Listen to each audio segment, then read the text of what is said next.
Every night the gray cat came at 8:17. Every night it sat beneath the same third-floor window. And every night at 8:29 the light came on. Only then did the cat leave. Mara noticed the pattern by accident. She worked late shifts at the pharmacy on Oakwell Street, and when she came home tired, carrying a paper bag of groceries and keys between two fingers, the cat was always there. Not crying, not scratching, not asking for food, just sitting on the wet pavement, tail wrapped around its paws, staring at one dark window above the entrance. For 6 nights the same thing happened. 8:17, the cat arrived. 8:29, the light came on. The cat left. But on the 7th night, the window stayed dark. Mara stopped in the lobby with her keys still in her hand. Outside, rain tapped softly against the glass door. The old brick building stood quiet above her, its windows glowing in uneven squares of yellow and blue. All except one, apartment 3B. The cat was still sitting beneath it. Mara looked at her phone. 8:34, then 8:39, then 8:46. The cat did not move. It only kept staring up at the dark window, as if waiting for something the rest of the world had forgotten. Mara told herself not to make a story out of nothing. People forgot lights. People went to bed early. People left town. People had lives that did not need to explain themselves to a tired woman standing in a lobby. But at 8:52, the cat finally stood. It did not leave. It walked to the entrance, placed one paw against the glass door, and tapped. Once. Then again. Not wildly, not loudly, just enough to be noticed. Then it looked back up at the third-floor window. Mara felt something tighten in her chest. She opened the door. The cat stepped back, but did not run. "Hey," Mara said softly, "what are you doing?" The cat looked at her, then looked up again. Apartment 3B was still dark. Mara had lived in the building for 5 months, but she still felt like a guest there. The building was old, the kind of place where every sound seemed to have history. The elevator groaned before opening. The pipes knocked in the walls at night. The stairwell smelled faintly of dust, winter coats, and someone's soup. She knew the woman on the second floor who watered plants in slippers. She knew the young couple upstairs who argued quietly and made up loudly. She knew the delivery man who always pressed the wrong buzzer. But she did not know the person behind the third-floor window. Apartment 3B. The name on the mailbox was Adler. No first name, no decorations, no packages waiting outside the door, no sound from inside. Just one window that usually turned warm every night after the cat had waited long enough. Mara looked at the cat again. It had not moved. Its eyes were still fixed upward. Her hand was already on the stair rail before she admitted she was going. She climbed to the 3rd floor slowly. The hallway was quiet. Apartment 3B had a brown mat in front of the door, perfectly straight. No shoes, no umbrella, no newspaper. Nothing that suggested anyone had left in a hurry. Mara stood there, feeling ridiculous. Then she heard it. A small sound from inside. Not a shout, not a crash, a faint, uneven knock. She leaned closer. "Mr. Adler?" No answer. Another knock came, softer this time. Mara ran downstairs and called the building manager. 20 minutes later, he arrived with a spare key and the tired look of a man who had been pulled away from dinner. That look disappeared when he opened the door. Mr. Adler was on the kitchen floor, awake, embarrassed, angry at his own body. No scream, no broken glass, no dramatic crash. Just an old man on cold tile, one hand gripping the leg of a chair, trying very hard not to look afraid. He had slipped while reaching for a glass of water and could not get up. The ambulance came, the neighbors gathered, someone held the elevator, someone brought his coat. Someone asked too many questions. Mara said almost nothing. When they carried Mr. Adler outside, the gray cat was sitting near the front steps. The old man turned his head. For the first time, Mara saw his face change, not with surprise, with recognition. "Oliver," he whispered. The cat blinked once. The next morning, the building knew. Buildings always know by morning. Mrs. Klein from the second floor said Mr. Adler had lived in apartment 3B for 36 years. His wife, Elise, had died 2 winters ago. She had been the one who talked to people. She opened the windows in spring. She remembered birthdays. She left small bags of cookies on neighbors' doorknobs and pretended she had made too many by accident. And every evening, before the rain or snow or summer heat could stop her, she opened the front door for a gray stray cat she called Oliver. Oliver had not belonged to anyone, not officially, but Elise spoke to him like he did. She saved scraps of chicken. She kept a little dish near the entrance. She told him about the weather, about the neighbors, about the flowers she was trying to grow on the windowsill. Mr. Adler used to complain about it. He said cats belonged outside. He said Elise was spoiling an animal that would never even say thank you. She would smile and tell him that not every living thing needed to be useful to deserve kindness.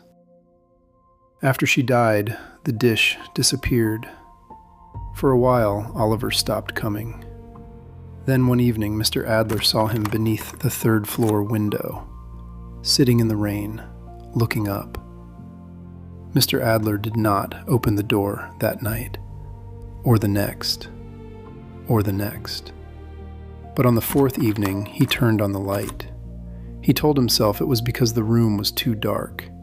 He told himself it had nothing to do with the cat.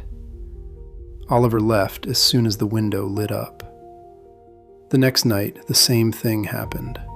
The cat came at 8:17. Mr. Adler turned on the light at 8:29. The cat left. Slowly, without anyone noticing, it became their arrangement. Oliver arrived. Mr. Adler turned on the light. The night continued.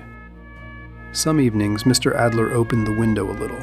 Not much, just enough for his voice to reach the street. "Cold tonight," or "She would have liked this rain," or "I forgot to buy oranges again." The cat listened the way animals do, without fixing, without interrupting, without asking him to become cheerful before he was ready. And maybe that was why Mr. Adler kept turning on the light. Not because he needed it, because Oliver waited for it.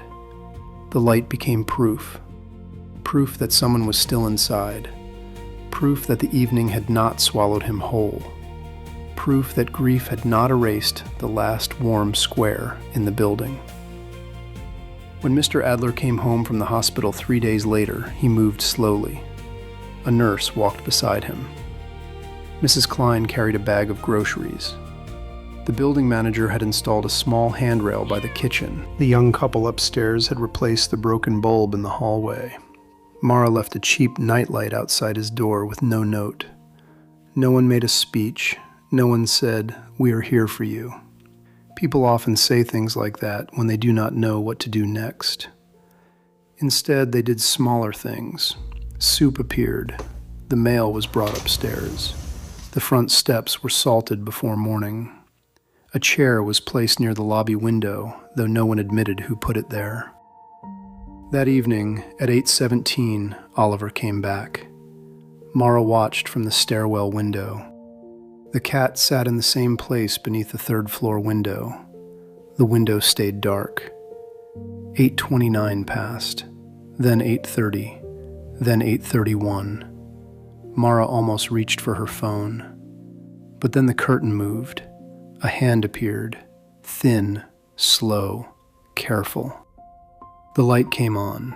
Oliver stood, but this time he did not leave right away. The window opened a little, just enough for Mr. Adler's voice to reach the street. "You're late," he said. The cat looked up at him. Mara smiled before she could stop herself. The next night, something changed. At 8:17, Oliver arrived, but he was not alone. Mrs. Klein stood by the lobby door with a small plate. The young couple came downstairs with 2 cups of tea. The building manager pretended to check the mail. Mara stood beneath the awning across the street, pretending she had not come early. At 8:29, the light came on. One window, then another, then another. Not all at once, not dramatically.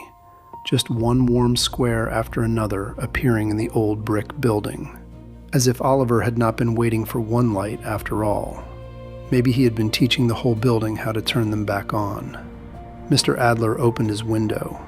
He looked down at the people gathered below. For a moment, he seemed annoyed, then tired, then something softer. "You'll spoil him," he called. Mrs. Klein lifted the plate. "He's been spoiling you for 2 years." No one laughed loudly, but everyone smiled. Oliver walked to the steps, sniffed the plate, and sat down like he owned the building. After that, the building changed in ways no one would have called important. People learned each other's names. Someone put a plant in the lobby, then 2. Umbrellas began appearing by the door on rainy days.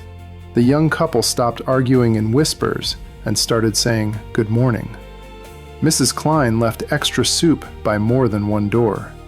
Mr. Adler still did not become the kind of man who spoke easily, but sometimes, when Mara came home late, she saw his window open and heard his voice drifting down to the steps.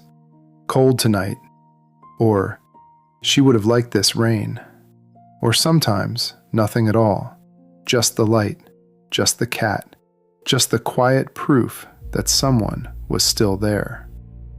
Weeks later, Mara came home at 8:16. She stopped across the street and waited. At 8:17, Oliver appeared from between 2 parked cars. He crossed the sidewalk, sat beneath the 3rd-floor window, and looked up. At 8:29, the light came on. Oliver stayed for 3 seconds, then he turned away. But before he left, he looked toward Mara. Not long, not dramatically, just enough, as if to say the job was done for tonight. Mara looked up at the glowing window, then at all the other windows around it, some bright, some dim, some still dark. And she understood something she had not known she needed to understand. Sometimes, being cared for does not look like rescue. Sometimes it looks like someone noticing when your light does not come on. Sometimes love does not disappear. It changes shape. It grows fur. It waits in the rain, and it keeps coming back to the same window every night until someone remembers to turn on the light.